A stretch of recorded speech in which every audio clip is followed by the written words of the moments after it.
The dust of the Accra plains didn't just settle, it danced. For Kojo, a young man who had spent the last 5 years coding in a cramped apartment in London, the heat of August in Ghana felt like a physical embrace. Heavy, scented with sea salt, and humming with the rhythmic thud of the atumpan drums. He was home for Homowo, the hooting at hunger. The arrival of the red clay. As Kojo walked through the narrow alleys of Gamashi, the transformation was everywhere. The pristine white walls of the ancestral family houses were now streaked with traditional red clay. Elders sat on low wooden stools, their shoulders draped in intricate kente and ceremonial cloths.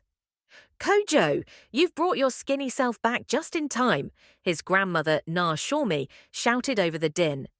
She didn't wait for an answer before thrusting a heavy wooden pestle into his hands. "The corn won't grind itself."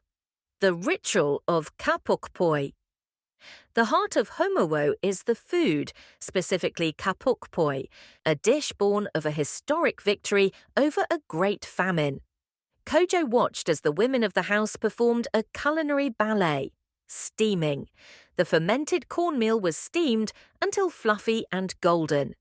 Mixing, palm oil was folded in until the color glowed like a setting sun. The soup, a rich dark palm nut soup simmered nearby filled with smoked fish, the bounty of the sea. Hooting at the hunger by noon, the atmosphere shifted. The Mansa chief emerged, a sea of gold and umbrella canopies following him. This was the moment of the sprinkling.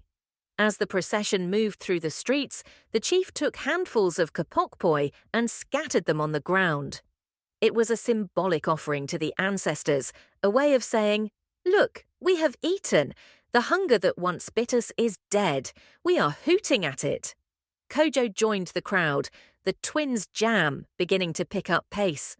Strangers hugged. Old grudges were washed away in the communal chanting. The phrase, "Ni nye yi," may you eat, echoed from every doorway. "To hoot at hunger isn't just about food," Na Shorme whispered, pressing a bowl of pork-poi into Kojo's hands. "It's about remembering that even the longest drought ends if you keep walking together." The aftermath.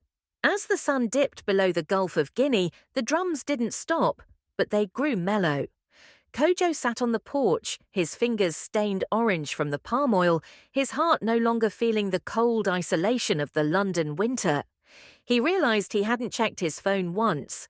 In the middle of the noise, the dancing and the ancient rituals, he had finally found his own rhythm again.